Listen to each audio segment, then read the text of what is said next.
Recently, I've started what I'm trying to make my Minecraft forever world. I have downloaded some mods, not just light mods that just change a little bit of stuff.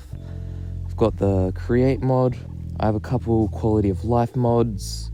I've decided to make this video because I want to try and share my world, try and get some attention from it, like not necessarily from strangers, but from online friends or online acquaintances, purely so I can share and document what I've done. I find that listened to videos saying, hold a forever world in Minecraft, you love it, you'll be able to return to it whenever you need to. You don't have to keep playing it constantly, you can take breaks if you want to. Now that I'm old enough to go down into the mines and not be scared shitless whenever I see a creeper, I've been enjoying it a lot. It starts. When I first spawned, there was a cold ocean ruin on the beach, and drowned had spawned all around it. Later, when I got a brush, I ended up coming back here and doing a little excavation site. I have been playing on Fabric 1.21.11. I built my first base on the beach. It's a simple log structure that has windows, which is quite unnecessary early on. Headed over to the nearest village I found, which was up a mountain. And I stayed there for a couple days. I got some sheep and I dyed them before finally moving down to start my own base. And this is where I have been for the last couple days, or real life days. So I built this small stone platform and built a little birch house in it, reminiscent to my first base. After I got bored of setting up my lawn base, I went back down to where I spawned and began excavating the ocean ruins. The suspicious gravel in ocean ruins is really boring, has a really loot table, but I got 2 free iron axes. There wasn't any armor trims, which was the thing I was mainly going for. I checked the loot table after doing half the thing and realized, oh, there's none of the thing I want. So I decided to go exploring. I spent some time boating around, looking through shipwrecks, and I amassed 4 coast armor trims, which is exactly what I wanted.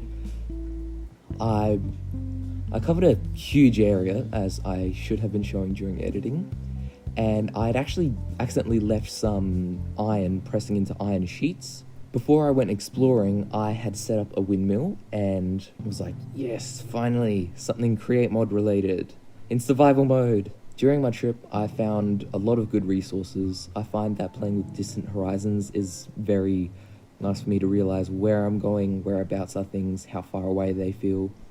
I found this really cool village, which the actual village was boring, but where it was set was perfect because I could take a boat all the way from there to my house without having to get off my boat. And there was a lush cave, according to the azalea on top. So that means axolotls, but it also means lots of clay. This was my favourite screenshot I took on my adventures. I found a beach shipwreck sitting on a little tiny island in the middle of nowhere. Inside the shipwreck, there was some suspicious stew, which I decided for the shits and the giggles I would try. The first ones did nothing, it seemed. It was the saturation stew, the best food in the game. The next one was poison, which wasn't fun, but I had plenty of food on me.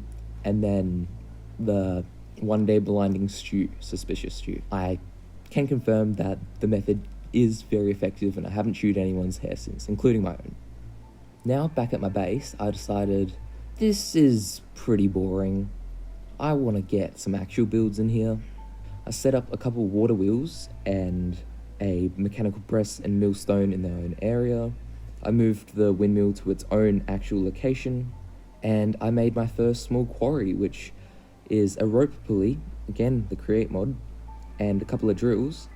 And my goal there was primarily to get diorite, because diorite and cobblestone, which I had a ton of now, can be crafted into andesite, and andesite is the most important material of the create mod. It's as iron and wood are in importance. You can automate iron in the create mod, and with the data pack I have, you can automate diorite and andesite production, but I have yet to get up to that late game stage. It was surprisingly easy to set up an iron farm. It crushes cobblestone into gravel, then that gravel gets washed, and that either turns into flint or iron nuggets. And I'll trade away the flint for emeralds from a Fletcher. Now with some adequate copper and andesite alloy, I crafted up some diving gear.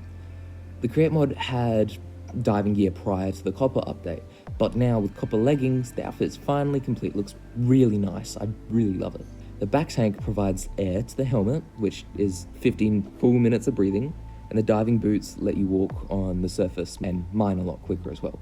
Mining underwater I found to be one of the most fun Minecraft experiences I've had in a while. There's no creepers or skeletons, there's only the drowned, which even then I didn't encounter any ranged ones. It's a lot quieter, and you can see a lot more materials on the surface. Found a column which I could swim down, and then there was this really big cave. I'm yet to excavate that, but it's quite cool looking. I made a simple lava storage using the Create mod. It sort of felt unnecessary at first, but when I realized that I would need 3 iron for every bucket, and then I could hold like 8 buckets in this really cheap copper-based fluid tank thing, it was very obvious. While I was renovating the area, pillager patrols showed up a lot, and there was one time that one of them shot a llama from a wandering trader that was also there, and then the llamas started firing back at the pillager patrol. The pillager patrol completely ignored me, so I could stand next to them and was like, "Who are we hiding from?" And then one of the llamas shot another llama, so both of the llamas were fighting, and the pillagers were also shooting them, so at that point I killed them just to save 1 DT. I've got more stuff I've already worked on, but I've been working on this video only for maybe, I would say probably around like 5 hours across different days, most definitely more than that, but I've been focusing on just playing Minecraft, and I really just wanted to share this with some people who were like-minded, would sort of know a bit what I do, what I'm doing. If anyone has any suggestions for things to build in here, I would really love that. Having little Easter eggs of different users or such would be pretty fun to have in my Minecraft world, even if it's just a sign with your name placed on it somewhere. I hope to make this world last a while, and sharing this video really has helped me keep value to it. Thank you.